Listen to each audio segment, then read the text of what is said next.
আমি সুস্মিতা সুন্দরবন কুকিং ব্লগে আপনাদের সবাইকে স্বাগত জানাই। বন্ধুরা, আমি আজকে এই গোটা পোলট্রিটাকে কেটে বাড়িতে সম্পূর্ণ গ্রাম্য পদ্ধতিতে রান্না করব। রান্নাবান্না এবং খাওয়া দাওয়া দুইই থাকবে। আপনারা প্লিজ পুরো ভিডিওটা দেখতে থাকুন। প্রথমে আমি এই মুরগিটাকে এবার কেটে নেব।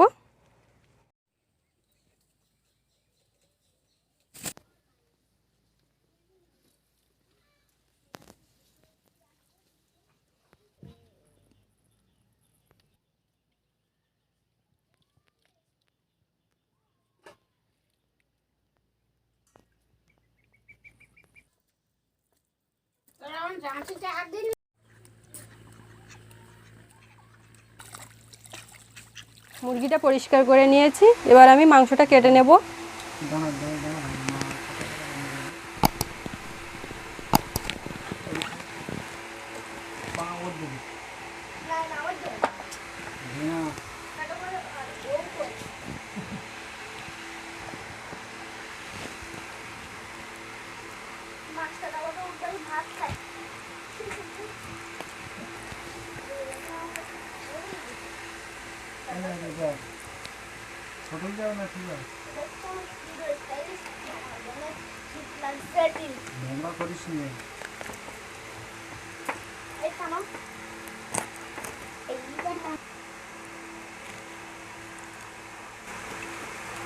পিত্তটাকে খুব সাবধানে পরিষ্কার করে নিতে হবে, না হলে গোটা মাংসটাই কিন্তু তেতো হয়ে যাবে।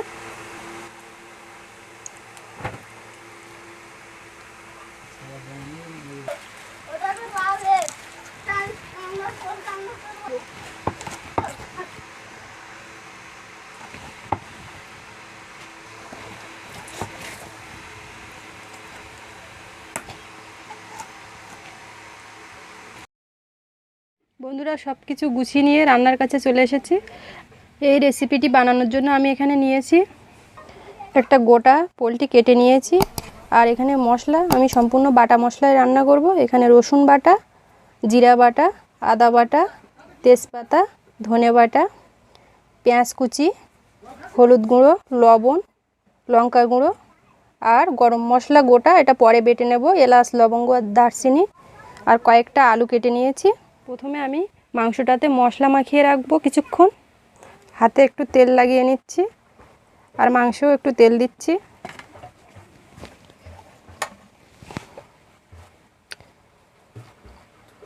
দিয়ে দিচ্ছি রসুন বাটা, জিরা বাটা, আদা বাটা, ধনে বাটা,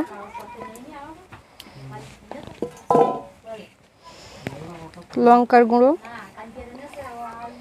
হলুদ গুঁড়ো, লবণ,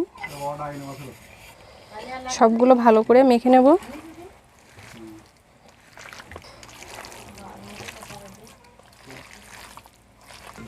আলুটা ভাজবো না, আলুটা আজকে মাংসের সঙ্গে এক পাকে ভাজবো, তাই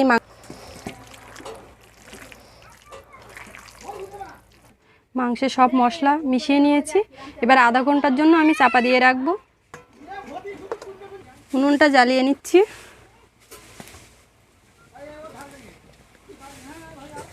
উনুনটা জ্বলে গেছে, আমি এবার কড়াটা বসিয়ে দেবো। আর এদিকে আমার আধ ঘন্টা সময়ও হয়ে গেছে। এবারে কড়াইতে দিয়ে দেবো তেল, সর্ষের তেল।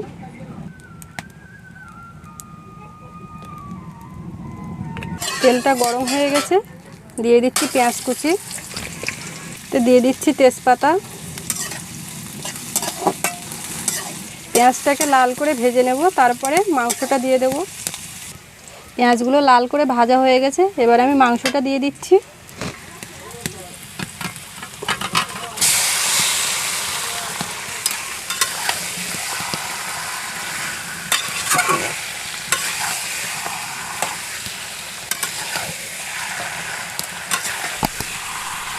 মাংসে মাখিয়ে রাখা পাত্রের মশলাটা ধুয়ে জলটা আমি মাংসতে দিয়ে দিচ্ছি।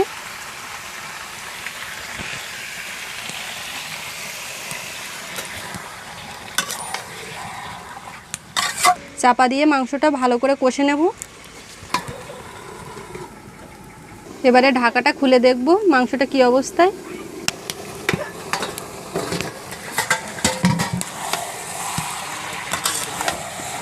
মাংসটাকে ভালো করে কষবো। আমার মাংসটা কষা হয়ে গেছে, আমি এবার জল দিয়ে দেব, কিন্তু তার আগে একটু কয়েক পিস কষা মাংস তুলে নেব বাচ্চাদের জন্য।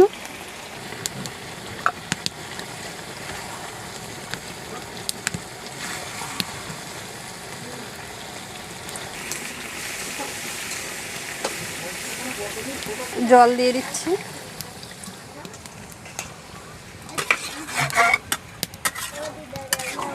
চাপা দিয়ে রাখছি, দিয়ে গোটা গরম মশলাটা বেটে নেব।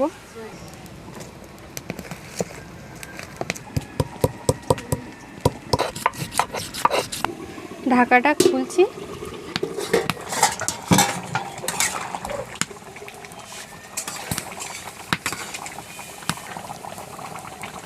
বেটে রাখা গরম মশলাটা দিয়ে দিচ্ছি।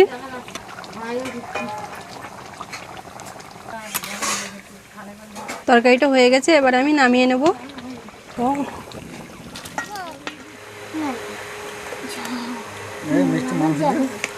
হাত মানা করলো,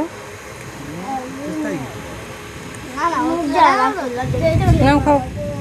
লজ্জা করতেছে।